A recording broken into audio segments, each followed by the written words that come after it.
ఎప్పటికప్పుడు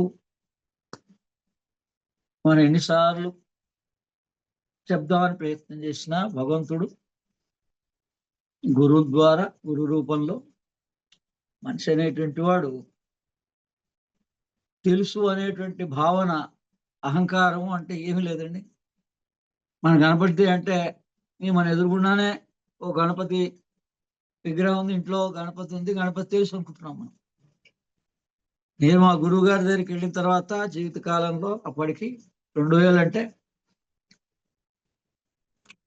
ఓ దాదాపు 40 సంవత్సరాలు అనుకోండి.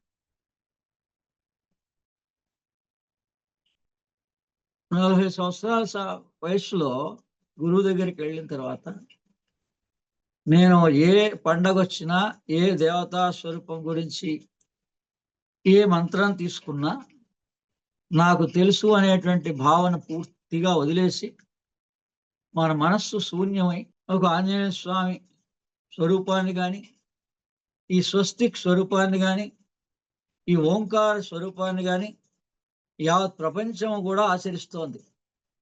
కాదంటే ఆ గుర్తుల్లో కొంత భాగాన్ని వాళ్ళు విడివిడిగా తీసుకున్నారు, అంతే తేడా. ఓంకారంలోని పైన కొమ్ముని, చంద్రవంకని, అంటే ఓంకారం యొక్క పూర్తి రహస్యాన్ని, సారాన్ని చాలా మందికి కష్టాల్లో ఉన్నాయనే మాట వాస్తవం.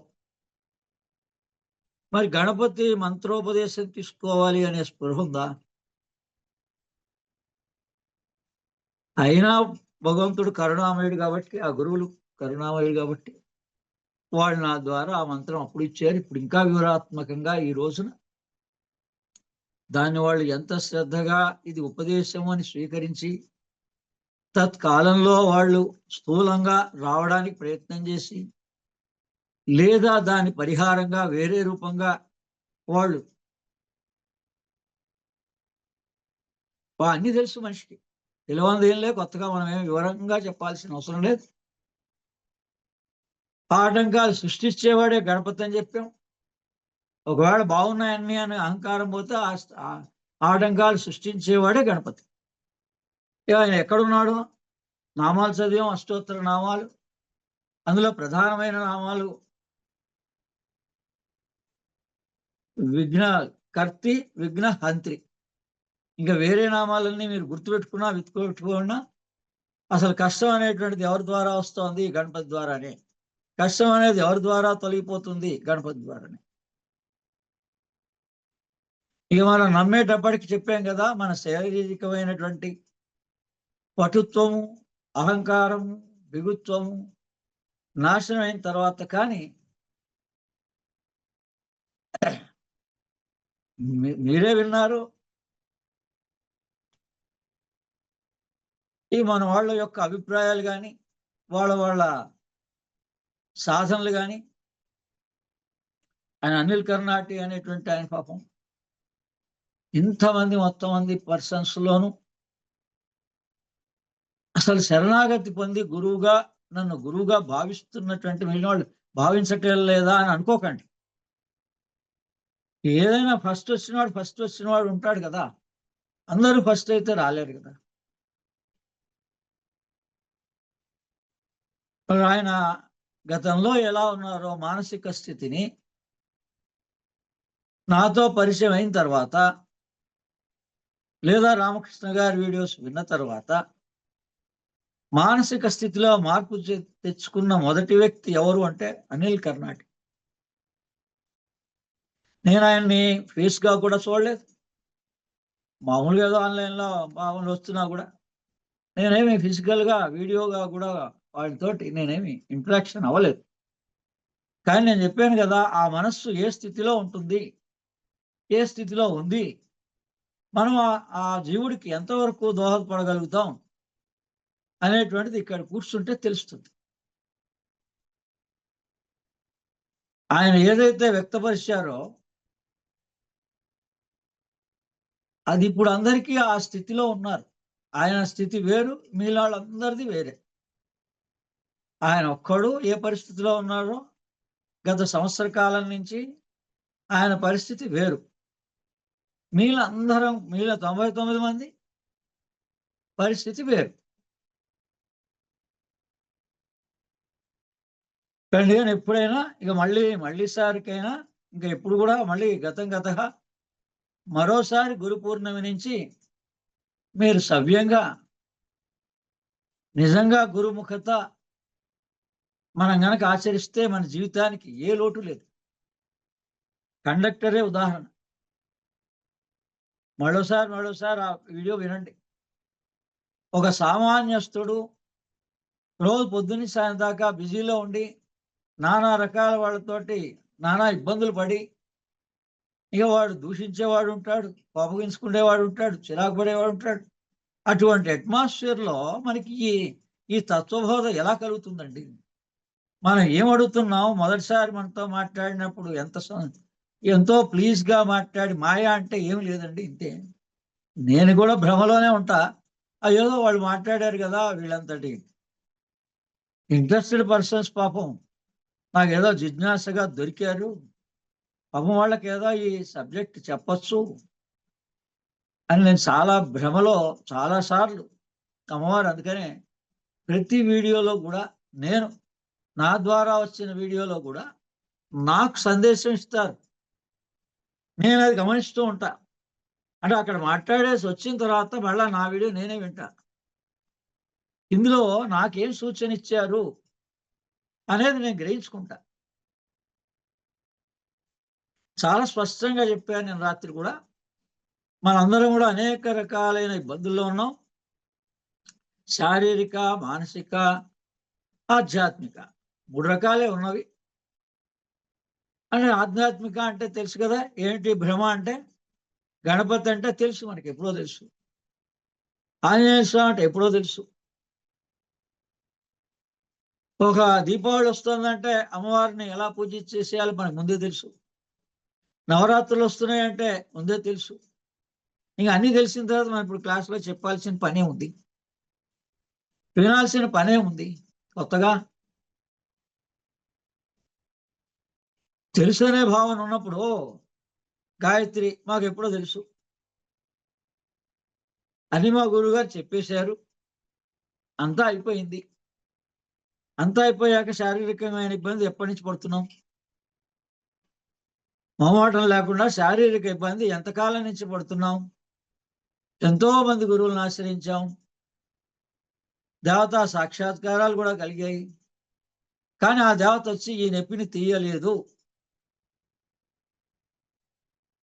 నేను చాలా స్పష్టంగా చెప్తున్నా, దేవత కనపడింది. సశరీరంగా అంటే సశరీరంగా కనపడింది. ఆ టచ్ చేసి చూసుకొని నేను అవునా కాదా అంటే అవునా కాదా కూడా కనపడింది స్పర్శ ద్వారా. అయినా ఈ రోజున ఎవరెవరైతే శారీరక ఇబ్బందులు పడుతున్నామో ఆయా ఇబ్బందుల నరకయాతన ఇంకా పైకెళ్ళి కిందికి వచ్చినంత నరకయాతన ఉన్నప్పుడు కూడా ఏ దేవత దగ్గర రాలేదు. ఏ గురువు ఫోన్ చేసి ఏంటి ఈ సంగతి, ఎలా ఉన్నావు అనే పరిస్థితి ఏమి ఉండదు. ఎందుకు? ఇప్పుడు ఇలాగే వాళ్ళు చెప్పి ఎన్నోసార్లు నాకు చెప్పారు. నేను ఈ చెవిలో విన్నా, ఈ చెవిలో వదిలేశా. అందుకని వాళ్ళు ప్రేక్షక పాత్ర వహిస్తున్నారు. భగవంతుడు సూర్యుడే, ప్రత్యక్ష భగవానుడు సూర్యుడే. మీరు అడిగితే ఇప్పటికిప్పుడు మన దేశం అయితే చక్కగా సూర్యోదయ సూర్యాస్తమయాన్ని మనం ఏ ప్రాంతంలో ఒకవేళ వాతావరణం బాగాలేదంటే ముందుగా వెళ్ళిపోయి ఈరోజు మంచి రోజు, అష్టమి, అమావాస్య, పౌర్ణమి, ఆదివారం చాలా దివ్యమైన రోజులు.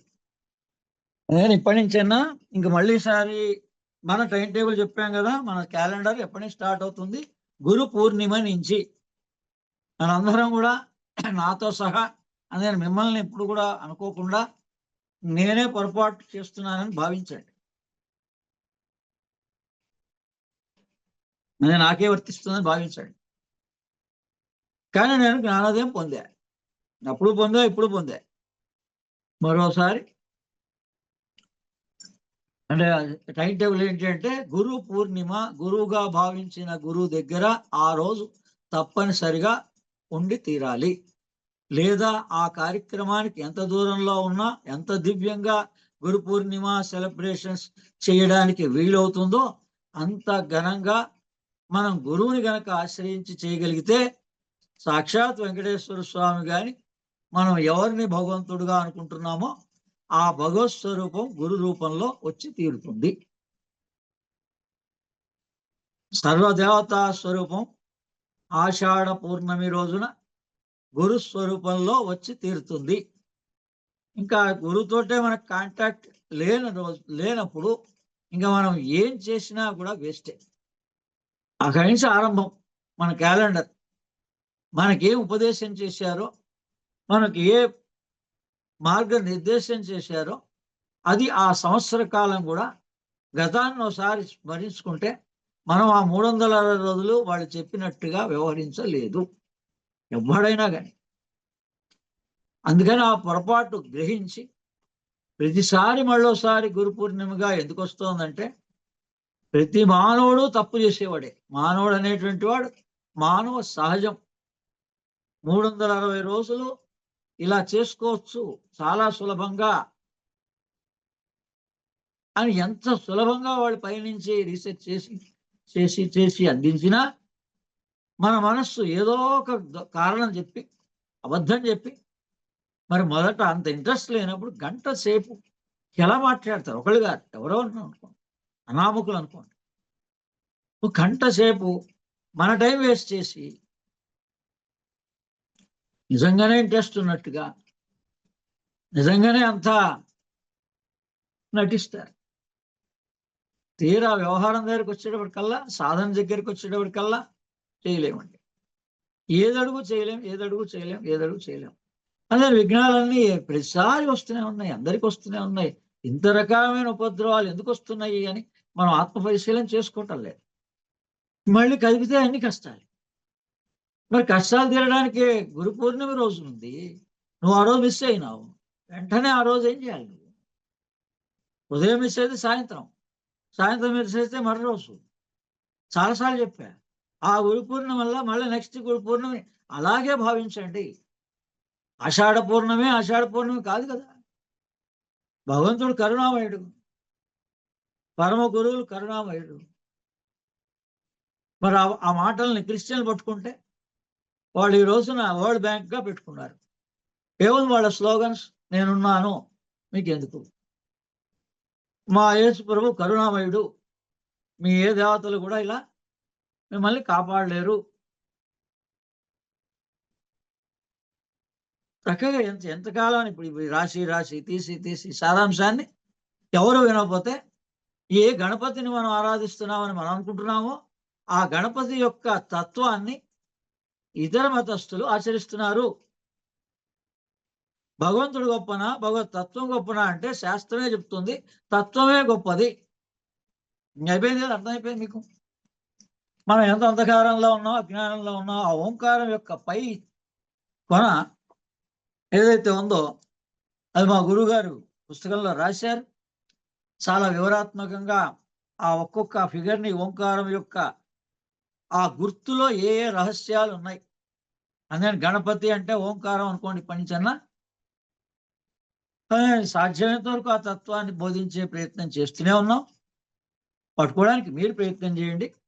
మరోసారి అందుకని ప్రతి పండగని, ప్రతి గురు కార్యక్రమాన్ని అంత శ్రద్ధ విశ్వాసంతో మీరు ఆచరించడానికి ప్రయత్నం చేస్తే ఆషాఢం అయ్యాక శ్రావణ పౌర్ణమి వస్తుంది. అద్భుతమైన రాఘవేంద్ర స్వామి పౌర్ణమి. ఏ పౌర్ణమి కా పౌర్ణమి అంత అద్భుతమైంది. శ్రావణ పౌర్ణమి రోజున మన మంత్రం తీసుకుంటే లయం అయిపోతుంది.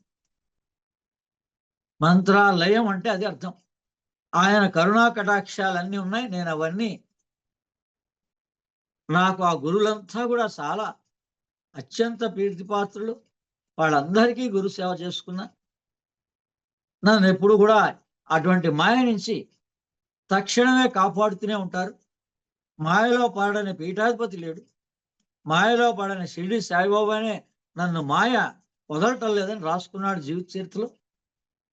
కానీ మనం తప్పులు చేయలేమని మన అంటల్లే, మాయ అంటదు అని నేనంటల్లే. కానీ అది కడుక్కోగలిగేటువంటి అవకాశాలు అనేకం భగవంతుడు ఇస్తున్నాడు. మనం వాటిని గుర్తుపట్టలే. అది ఆ రకంగా ఉండకండి. ఎప్పుడైనా ఇప్పుడు నవరాత్రులు వస్తున్నాయి, ముందుగా అడగాలి. మేము మా పద్ధతిలో మేము అన్నీ చేసేసుకున్నామన్న తర్వాత ఇంకా మనమేం చెబుతాం? ఎవరికి చెప్పం. కానీ బాగా గమనించండి, ఇంత ముందులా కాదు. ఎప్పటికప్పుడు నేను మారిపోతూ ఉంటా, నన్ను మారుస్తూ ఉంటారు గురువులు. మరోసారి సంకల్పం చేయమన్నారు గణపతి. ఓం అపవిత్ర పవిత్రాణం పుండరీక కాగితం కూడా దగ్గర పెట్టుకొని, పెన్ దగ్గర పెట్టుకొని కూర్చోండి. ఈరోజు శాస్త్రోత్సంగా ఏ గురువు ఇవ్వలేనటువంటిది శ్రీ మహాగణపతి సపర్యా పద్ధతి. అందుకని ఒక గురువు యొక్క బాధ్యత శిష్యుల యొక్క కష్టాల్ని తీర్చే బాధ్యత. అందులో వాళ్ళు గురు పూర్ణమి రోజున ఎంత శ్రద్ధగా ఉన్నాడో అక్కడి నుంచి ప్రతి నెలలో జరిగేటువంటి కార్యక్రమాల వల్ల వీళ్ళకి ఉపశమనం కలుగుతుంది. అసలు ఆ శ్రద్ధ అక్కడ కోల్పోయింది. ఆషాఢం పోయింది, శ్రావణం పోయింది, ఇప్పుడు భాద్రపదం వస్తుంది. బాగా గమనించండి, చైత్రం అయిపోయింది. చైత్ర పౌర్ణమి గొప్పది, వైశాఖ పౌర్ణమి గొప్పది, బుద్ధ పూర్ణమి. ఎక్కడ అసలు మనం ధ్యాన మార్గంలో ఉన్నామా, ఉపాసనా మార్గంలో ఉన్నామా, మరి ఏ పౌర్ణమికి ప్రాధాన్యత ఇస్తున్నాం, లేదా మన గురు సాంప్రదాయంలో ఉన్నామా? అగమ్యమైన గోచరమైనటువంటి జీవితాల్ని అనుభవిస్తూ మన కష్టాలు ఇలాగే ఉన్నాయండి. ఎంతకాలం విన్నా కానీ, క్లాసులు విన్నా కూడా మనకేమి ఉపశమనం ఏం కనపడటం లేదని అంటే అసలు మనం ఎవరు ఊయామై? ప్రతిసారి చెప్తున్నా ఊయామై. నేను ఏ పద్ధతిలో ఉన్నాను? గురు సాంప్రదాయంలో ఉన్నానా, ధ్యాన మార్గంలో ఉన్నానా, ఉపాసనా మార్గంలో ఉన్నానా? ఉన్నో మూడే. గురు ప్రాధాన్యత ఇస్తే ఆషాఢ పూర్ణమి ఘనంగా జరగాలి. ఆషాఢ పూర్ణమి తప్పితే శ్రావణ పూర్ణమి ఘనంగా జరగాలి. శ్రావణ పూర్ణమి నా కోసం కాదు చెప్పి, నేను కళ్ళు మూసుకొని ముక్కు మూసుకొని కూర్చుంటే నాకు దేవతలు కనపడతారు. నా గురువులు నాకు మార్గదర్శనం చేస్తారు. పద్ధతి ఇది అని వివరంగా చెప్పాల్సిన బాధ్యత ఉంది కాబట్టి చెప్తున్నా. మాకు వాళ్ళు ఎవరో కనపడ్డారండి, మాకు వీళ్ళు ఎవరో కనపడ్డారండి అంటే అది అభూత కల్పన. మన మొట్టమొదట యమ నియమాలు. యోగం అంటే భగవద్గీత ప్రామాణికంగా 4వ అధ్యాయంలో శ్లోకంలో జ్ఞాన యోగంలో ఇమం వివస్వతే యోగం ప్రోక్తవాన్ అవ్యయం. ఏ గురువైనా ఒక యోగాన్ని అందించాల్సిన బాధ్యత ఉంది కాబట్టి ఆ యోగం ఏదో కాదు, ఇది సూర్య భగవానుడి ద్వారా అందినటువంటి సూర్య విజ్ఞానమే. దాన్నే గాయత్రి విజ్ఞానం అని ప్రామాణికంగా వేదంగా రాశారు. మళ్ళీ గాయత్రి అనేటప్పటికల్లా ఈ మతాలన్నీ రాకముందు రాశారు. మతాలు వచ్చేసాక ఇంకా గాయత్రిని అందరికీ సార్వజనీనంగా ఎలా ఇస్తామండి? ఎలా ఇస్తున్నారు? ఎవరైనా వాడు మత పద్ధతిలో టోపీ పెట్టుకొని ముస్లిం వచ్చి కూర్చున్నాడు మీ దగ్గర, మీరు ఇస్తున్నారా గాయత్రి మంత్రోపదేశం? ఆ క్రిస్టియన్ వచ్చాడు, ఇంకో ఏ మతాల వాళ్ళు వచ్చారు, అలా ఇచ్చిన వాళ్లే సత్యసాయి బాబా. అలా అందరినీ సమదృష్టి శివదృష్టితో చూసిన వాళ్ళకి ఏ లోటు లేదు. మనం మాట్లాడేదొకటి, చేసేదొకటి. అందుకని మరోసారి ఆ గణపతే చెప్పే కదా, 10 సంవత్సరాల సమస్యకి సమాధానం 3 రోజుల్లో చూపించాడు. మానసిక స్థితిలో మార్పు చెందితేనే జరిగింది అది. బాగా గమనించండి, నేను చాలా దగ్గర నుంచి అబ్జర్వ్ చేశా. ఎందుకు 10 సంవత్సరాలు పట్టింది? ఇప్పుడు ఎలా 3 రోజుల్లో ఈ సమస్యకి సమాధానం దొరికింది? అది ఎక్కడో లేదు, నా దగ్గర, నా మనసులోనే ఉంది అని ఆయన గణపతి దర్శనం ఇచ్చి మరీ చెప్పాడు. మీరు నమ్మితే నమ్మండి, లేకపోలేదు. నేను చేసిన యోగం ఈ రోజున మంత్రదీక్ష ఇవ్వడం జరుగుతుంది, యోగ దీక్ష ఇవ్వడం జరుగుతుంది. కానీ మళ్ళా మీరు దాన్ని ఫిజికల్గా ఒకానొక రోజున దీక్షగా తీసుకున్న తర్వాతే మీ మనస్సు ఆచరణలో పెడుతుంది. కాబట్టి రాసి పెట్టుకోండి. మీరు చెయ్యాలనుకుంటారు కానీ చేయలేదు. ఇప్పుడు నేను 10 ఏళ్ళు ఎందుకు పట్టింది అని అడిగా అమ్మవారిని. 10 ఏళ్ళు ఎందుకు శారీరకంగా ఇబ్బంది పడ్డాను? జీవితం అంటే 60 ఏళ్ళు 70 ఏళ్ళు కదా, మరి హాయిగా ఈ పాటికి ఎప్పుడో నేను కూడా అందరిలా ఉండాలి కదా, ఎందుకు మరి ఈ పరిస్థితి అని అమ్మవారిని అడిగా గట్టిగా. ఇప్పుడు గణపతి అంటే గణపతిని అడిగా. మీరు ఎవరిని అడిగితే వాళ్ళని పిలవగలిగే శక్తి నాకుంది, ఆస్ట్రల్ ప్రొజెక్షన్ చేయగలిగే శక్తి నాకుంది. మీరు ఏవేవి అభూత కల్పనగా వింటున్నారో, ఆశ్చర్యపడుతున్నారో అవన్నీ జీవిత కాలంలో నేను గురువు ద్వారా తాంత్రిక మార్గంలో ఆచరించాను. అందుకని నేను విద్యకి ప్రాధాన్యం ఇచ్చా. విద్యాయామృతమస్తుతే. ఏ డబ్బు ఖర్చు లేకుండా కూడా ఈరోజు మా గురుగారి కార్యక్రమం అండి అని అంటే వాళ్ళు సంతోషిస్తారు. ఇంకా ఆ స్పృహ లేదు కాబట్టి, అలా అనేకం జరిగాయి కాబట్టి ఇలా కఠినంగా రూల్స్ అండ్ రెగ్యులేషన్స్, యమ నియమాలు చెప్పి తీరాలి. ఏ యోగమైనా భగవద్గీత రూల్స్ రెగ్యులేషన్స్ ఉన్నాయి, అన్ని దేశాలు పాటిస్తున్నాయి. ఇప్పుడు దుబాయ్ అంత అందమైన నగరంగా ఉందంటే రూల్స్ రెగ్యులేషన్స్ పాటిస్తున్నాయి. జీరో ట్యాక్స్ సిస్టంలో ఏవైతే మనకి పన్నుల మీద మనం ఇంతగా బాధించబడుతున్నామో గవర్నమెంట్ ద్వారా అది వాళ్ళు తగ్గించుకున్నారు. ఎక్కడ ఈ లోపం ఉందో సరిదిద్దుకున్నారు. మీరు అక్కడేమో ప్రతి దేశంలోనూ ఉంటున్నారు, రూల్స్ అండ్ రెగ్యులేషన్స్ పాటిస్తున్నారు. పాటించకపోతే వేలల్లో లక్షల్లో కొనుక్కున్న కారు కూడా ఇచ్చేసి తాళం ఇచ్చేసి రావాల్సిన పరిస్థితులు వస్తున్నాయి. అంత చక్కగా చూస్తూ కూడా ఈ గురు సాంప్రదాయాన్ని ఎలా పాటించాలండి అని, దీనికి ఏం టైం టేబుల్ అని తెలుసు అనుకోవాలా, తెలియదు అనుకోవాలా.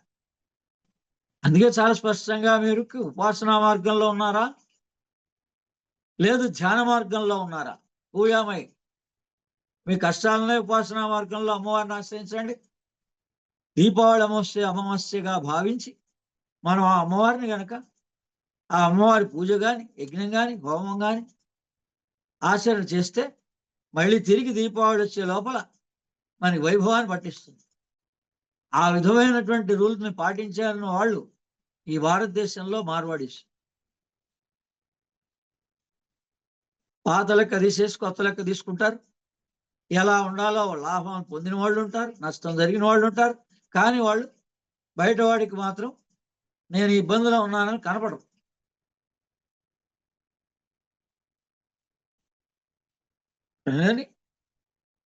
ఇవి యమ నియమాలు చెప్పాల్సిన అవసరం ఉంది. మీరు గురు సాంప్రదాయంలో వాళ్ళైతే ఆషాఢ పూర్ణమి నుంచి గురువుని గురువుగా భావించండి. ప్రస్తుతం మనందరం క్లోజ్ ఫ్రెండ్స్, చాలా ఇష్టమైనటువంటి వాళ్ళు. మొట్టమొదటిసారి నాతో పరిచయం అయినప్పుడు ఒక గంట సేపు దరిదాపు ఒక రోజైనా చాలా ఇష్టపూర్వకంగా మాట్లాడి నన్ను భ్రమలో పెట్టిన వాళ్ళం అందరం. కాబట్టి నేను మాత్రం ఆ భ్రమలో లేను. నేనుగానే ఉంటా ఎప్పుడు కూడా. నాకు ఇచ్చిన 4 క్లాసుల్ని అత్యంత ప్రాధాన్యత ఇచ్చి, సబ్జెక్టివ్ ప్రాధాన్యత ఇచ్చి, ఇంకా తెలుసుకొని, కొత్త విషయాలు తెలుసుకొని ఆ సబ్జెక్ట్ని ఒక పద్ధతి ప్రకారంగా అందించే ప్రయత్నం చేస్తుంటాను. అందుకని ఇది గణపతి నవరాత్రులు కాబట్టి అందరి కష్టాలకి కారణం ఎవరు చెప్పినా చెప్పకపోయినా, ఏ గురువు చెప్పినా చెప్పకపోయినా, ఏ డాక్టర్ చెప్పినా చెప్పకపోయినా బాధ్యత నాది. కాబట్టి నేను దాన్ని స్వయంగా 10 సంవత్సరాలు శారీరక, మానసిక, ఆధ్యాత్మిక మూడిటి గురించి కూడా 10 సంవత్సరాలు అన్వేషణ చేసి 30 సంవత్సరాల జీవిత కాలంలో 95 నుంచే లెక్కేసుకోండి. ఈ 30 సంవత్సరాల్లో 10 సంవత్సరాలు ఆధ్యాత్మికంగా భగవంతుడు అంటే ఏంటి, మనలోనే ఆ భగవంతుడు ఉన్నాడు అంటే దాని అర్థం ఏంటి, ఇది ఆధ్యాత్మికం. శారీరకం అందరికి తెలుసు, మానసికం అందరికి తెలుసు. కానీ వీటికి పరిష్కారం ఎవరు ఎక్కడ చూపించలేదు. అటువంటి దాన్ని అన్వేషించడానికి ఇన్ని సంవత్సరాలు పట్టింది సమయం. అందుకని ఈ ఫలితాన్ని ఎవరు విశ్వాసంగా అవతల వ్యక్తి పరిచయమైనప్పుడు గురు సాంప్రదాయంలో ఉంటే నెక్స్ట్ ఇమీడియట్గా ఎప్పుడు వస్తుందండి గురు పూర్ణిమ, నేను వచ్చి మీ దగ్గర దీక్ష తీసుకుంటాను అని చెప్పేవాళ్ళు వస్తారు. రెండో మార్గం దేవతా ఉపాసనా మార్గం. మొట్టమొదట మన కష్టాలన్నీ తీర్చడానికి గణపతి. ప్రతి నెల కూడా అమావాస్య దాటిన 4వ రోజు గణపతి వస్తుంది. ఇంకా ఈ రోజు నుంచి ఎలా చేయాలని తెలుసుకోలేకపోతే పౌర్ణమి దాటిన తర్వాత 4వ రోజు సంకష్టహర చతుర్థి. అందుకని మన సంకటాలన్నిటినీ సృష్టించబడింది ఈ పొరపాటు వల్ల. వీటిని సరిదిద్దుకోవడానికి మళ్ళీ అవకాశం ఇప్పిస్తున్నాడు 15 రోజుల్లో. ఇది దాని అర్థం. విఘ్నకర్తి విఘ్నహంత్రి అంటే విఘ్నాలని ఎప్పుడు సృష్టిస్తున్నాడు? చవితి రోజునే. ఇప్పుడు చూసాం ఎన్నో సందర్భాల్లో వినాయకుడిని తీసుకొస్తుంటే కరెంట్ షాక్ తగిలి తెలంగాణ జిల్లాల్లో అప్పటికప్పుడే మనుషులు చనిపోయినారు. చూశారు. మనుషులకి ఏమన్నా స్పృహ ఉందా? విఘ్నాలు ఎప్పుడు సృష్టించబడుతున్నాయి? వినాయక చవితి రోజే. ఎందుకు? మాకు తెలుసు వినాయకుడు అనే అహంభావం ఉంది కనుక. తెలీదు అన్నవాడికి 15 రోజుల్లో తెలియబడి ఆ విఘ్నాల్ని తొలగించడానికి సంకష్టహర చతుర్థి అని పౌర్ణమి దాటాక 4వ రోజు వస్తుంది. అందుకని వీడి బాధ్యత ఏంటి? ఈ చవితి రోజున ఉపదేశం తీసుకోకపోతే చెంపలేసుకొని గుంజిళ్ళు తీసి గురువుని ఎత్తుక్కొని గణపతి మంత్రాన్ని తీసుకుంటాను అని మానసికంగా భావిస్తే భగవంతుడే నీకు వేరే రూపంగా ఈ మధ్యలోనే సహాయం చేసి సంకష్టహర చతుర్థి. ఇది తత్వం. ఇప్పుడు మీకే అర్థమైపోయింది కదా, గణపతి నిజంగానే సృష్టిస్తున్నాడా లేదా? గణపతి మళ్ళీ తీసేయడానికి సిద్ధంగా ఉన్నాడా లేడా? మా గురువుల ద్వారా ఈ ఉపదేశం పొందాం. వాళ్ళు మళ్ళీ ఒకసారి మీకు చెప్పమని, ఎవరో ఒక్కళ్ళన్నా ఇందులో దీన్ని గ్రహించగలిగేటువంటి వాడు ఉంటే అది గురు మార్గం, ఆషాఢమాసం, శ్రావణం, భాద్రపదం. అందుకని ఈ గణపతిని తెలుసుకోవడానికి ఏ ధనం ద్వారా అన్ని సమస్యలు ముడిపడి ఉన్నాయో ఆ శ్రావణ పౌర్ణమి గురువుగా భావిస్తే శ్రావణ పౌర్ణమిగా వచ్చింది. లేదు శ్రావణ మాసంలో వరలక్ష్మి వ్రతాలుగా అమ్మవారి ఎలా ఉపాసన చేయాలని మొట్టమొదట మహాలక్ష్మి సాధనలుగా వచ్చినాయి. మహాలక్ష్మి సాధన అమావాస్యల్ని అంత శ్రద్ధా విశ్వాసంతో ఆచరించిన వాడికి ఈ ఆర్థిక సమస్యలు దేనివల్ల కలిగినవి అనే సంగతి ఈ వినాయక చవితి రోజున ఆ కథగా మనకి ఆ చంద్రుని చూస్తే ఈ నీలాపనిందలు కలిగినవి అంటే అర్థం ఏంటండి? చంద్రుడు అంటే ఎవరు? మనస్సు. మీ మనస్సు వల్లనే, మీ మనస్సులో ఉండే ఆలోచన విధానం వల్లనే మీకు కష్టాలు వచ్చినాయి అని చెప్తున్నారు. మీరు చూపించే భేదభావం వల్లనే, మీరు చూపించే రాగద్వేషాల వల్లనే మీకు కష్టం వచ్చింది అని, అదే శాపంగా కూడా వచ్చిందని ఆ శాప నివారణ అర్థమై మనం ఏం చేయాలో అది చెయ్యాలి. అంత స్పష్టంగా విఘ్నాలు సృష్టించేవాళ్ళు మన దేవతలే, విఘ్నాల్ని తొలగించేవాళ్ళు మన దేవతలే. నేను నమ్ముతానండి అన్నా నమ్మనండి అన్నా వాళ్ళు మాత్రం చేయవలసిన పని మీ మనసులోనే ఉండి మీ లోపలనే ఉండి చేయిస్తున్నారు. అందుకని దేవతా ఉపాసన అయిపోయింది మార్గం సౌందర్య లహరి వాళ్ళకి. లేదండి ధ్యాన మార్గంలో ఉన్నాను అనేటువంటి వాళ్ళకి ఇన్నర్ యూనివర్స్ అనే పద్ధతి ఉంది. వాళ్ళు ధ్యానం అలా చేసుకోవచ్చు. ధ్యాన మార్గంలో కూడా ఇంతకుముందు కూడా చెప్పాము ఎలా సాధన చేయాలి, సాధన రహస్యం ఏంటి. మరోసారి ఈరోజు ఆ సాధన రహస్యం కూడా చెప్పబడుతుంది. అదే రెండింటికి మార్గదర్శనం చేయబడుతుంది. కానీ ప్రతిదీ కూడా మళ్ళా గురుముఖత మీకు ఎవరిష్టం అనిపిస్తే ఆ గురువు దగ్గరికి ఎంత దూరం వెళ్ళాలని మనస్సు అనిపిస్తే అంత దూరం వెళ్ళి ఆ గురువు ద్వారా ఇవే ఉపదేశాలు పొందండి. అందుకని మంత్రం స్పష్టంగా సరే రాసుకోవడానికి, జీవిత కాలంలో వేరే వాళ్ళకి ఎవరికన్నా కష్టం వచ్చినా ఇది ఈ పద్ధతి ప్రకారంగా పూర్తి మంత్రం ఉంటుంది. మీకు అంత మంత్రాన్ని చదవలేనప్పుడు ఓం గం గణపతయే నమః అని ఒకవేళ శాస్త్ర ప్రకారంగా విద్య నేర్చుకోవాలి, ఆన్లైన్ క్లాస్లో నేర్చుకోవాలనేవాడు ఈ పద్ధతినే పాటించాలి. ఓం శ్రీం హ్రీం క్లీం గ్లౌం గం గణపతయే వర వరద సర్వజనం మే వసమానాయ స్వాహ. అలాగే 21 ఓంకారాల సాధనే క్రియాయోగం అని చెప్పాడు. అందుకని ఆ 21 ఓంకారాల సాధన క్రియాయోగం ఎలా చెయ్యాలో మళ్ళోసారి ఆ క్రియాయోగ దీక్ష ఇచ్చేటువంటి ఆయా ప్రదేశాల్లో, హైదరాబాద్లో అయితే జైరాబాద్లో లహరి మహాశయ దగ్గర ఆ ఏ గురువు మీకు ఇష్టమవుతారో ఆ గురువు ద్వారా ఆ 21 ఓంకార సాధన ఆచరిస్తే మీకు అది క్రియాయోగ దీక్ష అవుతుంది. అంతేగాని మీరున్న చోట్లోనే, మీరున్న ఆశ్రమంలోనే మీరు ఎంతకాలం చేసుకున్నా ఆత్మసాక్షాత్కారం కలగదు. నామాల్లో ఇంకో నామం చదివాం, ప్రధానమైనది శాశ్వత. ఏమంటే ఈ గణపతి శాశ్వతంగా ఎలా ఉన్నాడు? 9 రోజులు పూజలు అయిపోయినాయి, రేపు పొద్దున్న నిమజ్జనం కూడా అయిపోతుంది. మళ్ళీ మనకి ఎదురుగుండా రోడ్డు మీద ఆ వినాయకుడు కనపడ్డు. మరి వినాయకుడు అంటే శాశ్వతుడు అని నామంలో ఉంది కదండి. మరి ఎలా శాశ్వతుడని ఇప్పటిదాకా అడిగామా? త్వం మూలాధారే స్థితోసి నిత్యమని గణపతి ఉపనిషత్తు ఉంటుంది. వేదం ప్రామాణికం. ఆ గణపతి ఉపనిషత్తులోని వాక్యం త్వం మూలాధారే స్థితోసి నిత్యం. దాన్ని వివరాత్మకంగా ఏం చెప్తున్నారంటే, త్వం మూలాధారే స్థితోసి నిత్యం యోగ సాధన యందు షట్చక్ర విజ్ఞానం, ప్రాణ విజ్ఞానం బావుగా ఎరింగి కుండలిని శక్తిని జాగరణ చేయటం ముఖ్యమైన విషయం. చక్రాల్లో మూలాధార చక్రం ప్రథమం. త్వం మూలాధారే స్థితోసి నిత్యం అని గణపతి అథర్వ శీర్షోపనిషత్తులో ప్రతిపాదించినట్లుగా గణపతికి మూలాధార చక్రం అధిష్టానమై ఉన్నది. కుండలిని ప్రబోధానికి మహాగణపతి ఉపాసన అత్యంత ఆవశ్యకమై ఉన్నది.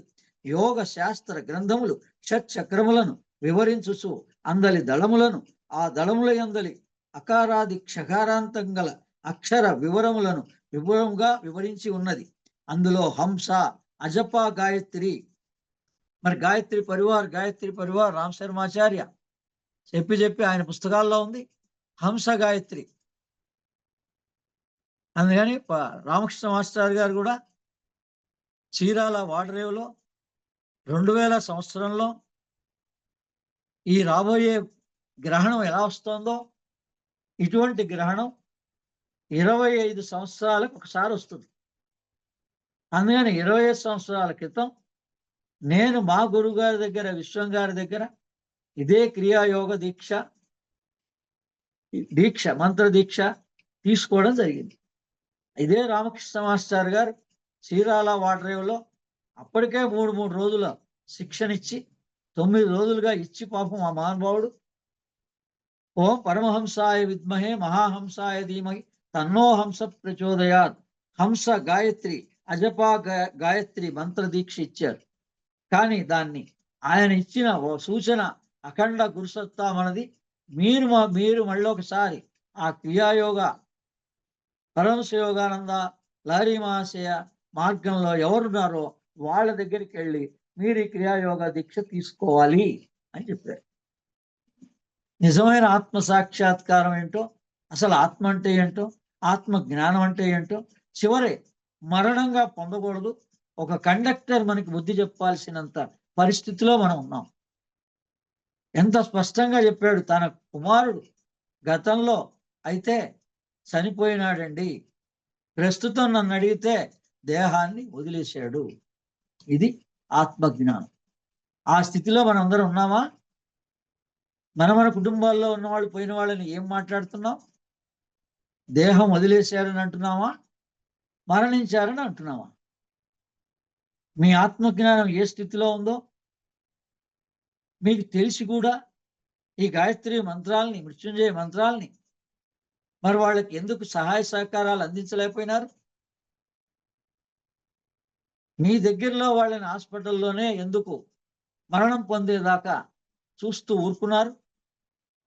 నేను ఆ పని చేయలే. మా తల్లి మరణాంతక స్థితిలో 2 రోజుల్లో పోతుంది, 24 గంటల్లో పోతుందంటే మా పెద్దమ్మాయి డాక్టర్ ఆమెతో మాట్లాడి నువ్వు సంతకం పెట్టి ముందు నన్ను డిశ్చార్జ్ చేయించు మా మదర్ని అని అడిగా. ఇంటికి తీసుకొచ్చాక విష్ణు సహస్రనామ పారాయణ చేయించి మా మేనత్తను తీసుకొచ్చి వాళ్ళ ఇంట్లో నర్సును తీసుకొచ్చి ఇడ్లే హాస్పిటల్గా భావింపజేయించి నేను మా వాళ్ళందరినీ ఇంట్లోనే తుది శ్వాస విడిచే అవకాశం నా తపస్సు ధారపోసి గాయత్రి మంత్రం అంటే అది. దేహాల్ని వదిలేసే స్థితికి మనం మొట్టమొదటి సహాయ సహకారాలు అందించాలి. మహానుభావులంతా అన్ని ఇచ్చిపోయినారు. మనం మన మనస్సుకి ఇష్టమైనవే పట్టుకొని వాళ్ళు ఇచ్చిన అసలైన వాటిని వదిలేసి మన మనస్సే మన తప్పుదారిలో పట్టించి 60 ఏళ్ల జీవితంలో 30 సంవత్సరాలు అజ్ఞాన కారణంగా ఒక కేవలం 60 రోజుల్లో దేహాన్ని పరిశుద్ధం చేసుకోగలిగే అంతటి విజ్ఞానాన్ని వస్తు గుణ దీపికలో ఆయుర్వేద విధానంలో ఇంతమంది ఉన్నారు మహానుభావులు. వాళ్ళని ఆశ్రయించకుండా 10 సంవత్సరాలు అజ్ఞాన కారణంగా నేనే అనుభవించాను. అలాంటి పరిస్థితి మీకు రావద్దని చెప్తున్నాను. రెండోది, శారీరక ఇబ్బందులు 10 సంవత్సరాల ఏమిటి, ఎందుకు ఇన్ని ఇబ్బందులు పడుతున్నాం అన్నదాని పరిష్కారం కూడా మన మనస్సు దగ్గరే ఉందని, మన మనస్సు మనని తప్పు మార్గంలో పయనింప చేస్తోందని, మనకి దేవతలందరూ తెలుసని, వినాయక చవితి అంటే తెలుసని, గురు పూర్ణిమ అంటే తెలుసని, ఇలా అన్నీ తెలుసు అన్నవాడికి ఏది తెలవదు. అందుకని ఈ మానసిక సమస్యలు కూడా తత్కాలంలో, కొన్ని రోజుల్లో, కొన్ని నెలల్లో పరిష్కరించుకోవచ్చు. ఈ క్షణంలో నా దగ్గరికి రమ్మనండి, నేను ఎక్కడికి రమ్మనంటే అక్కడికి తీసుకెళ్లే స్తోమతలో ఉండమనండి. కొన్ని నెలల్లోనే పరిష్కరించకపోతే నన్ను అడగండి. ఆ విశ్వాసం మొదట మాట్లాడినప్పుడు ఉన్న విశ్వాసం ఈ రోజున లేదు. అందుకని ఇది హంస అజపా గాయత్రి. ఏ అజపా గాయత్రి గురించి బీజ మంత్రంగా నేను నా పుస్తకంలో ఇచ్చాను. అది వీడియోగా కూడా వాళ్ళు ఏర్పాటు చేయడం జరిగింది. అందుకని గాయత్రి అంటే దాన్ని ఉపయోగించుకోండి.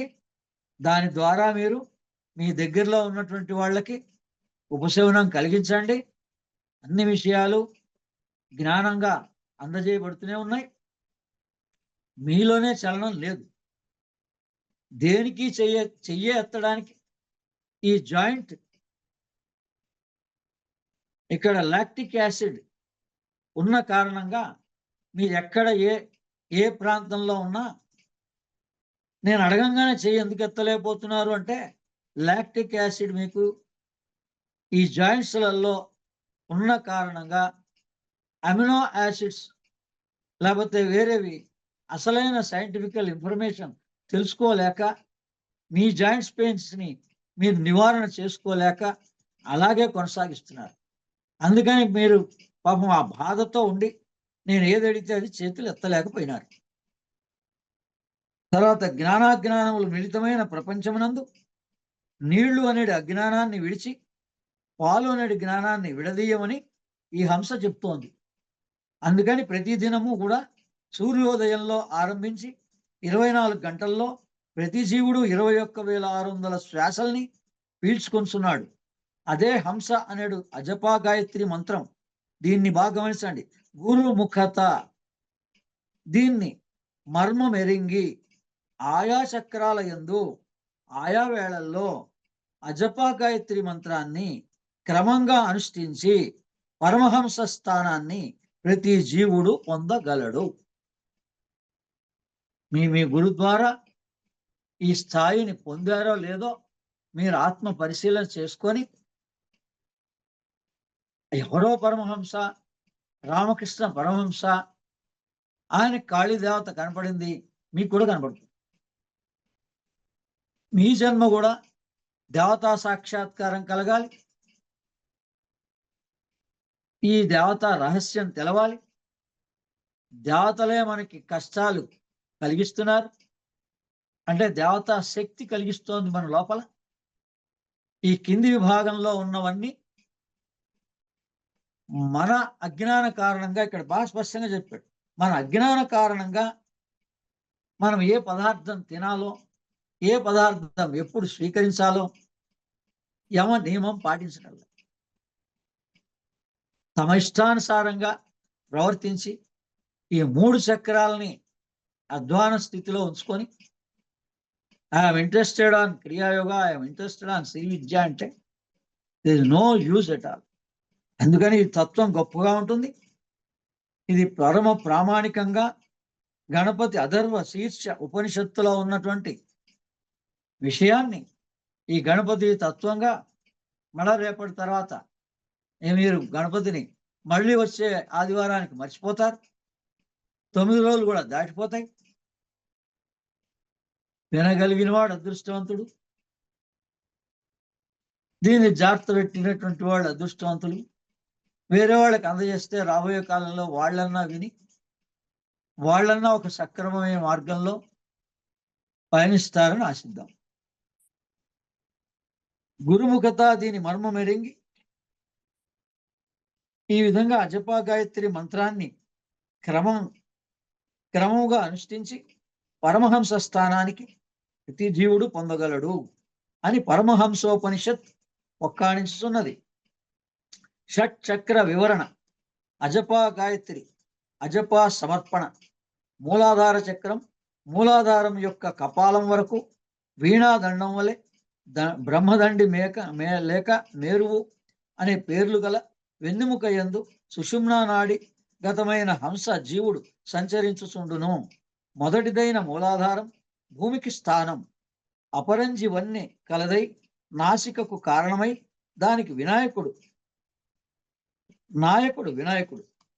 షట్ శతంతు గణేశస్య. అజపా గాయత్రి అంటే ఈ మంత్రమునందు మొట్టమొదట 600 హంసలని గణపతికి సమర్పించాలి ప్రతిరోజు. 360 రోజులు మీరు నిజంగానే గణపతి ఉపాసన చేయగలిగితే మీరు యోగంలో ప్రవేశించగలుగుతారు.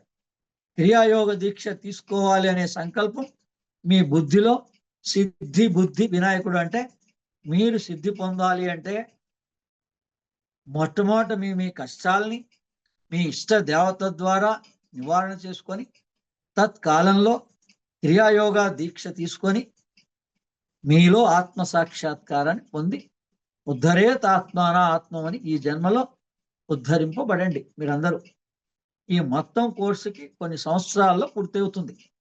ఇదేమి జీవితకాలం ఇంకా వెయిట్ చేయాలి అనేది ఏం లేదు, మీదే ఆలస్యం. అందుకని 600 శ్వాసలు రోజు ఉదయం పూట ఆ శ్వాస ద్వారా మంత్రాన్ని జపించడమే 600 శ్వాసలు గణపతికి ఇవ్వడం.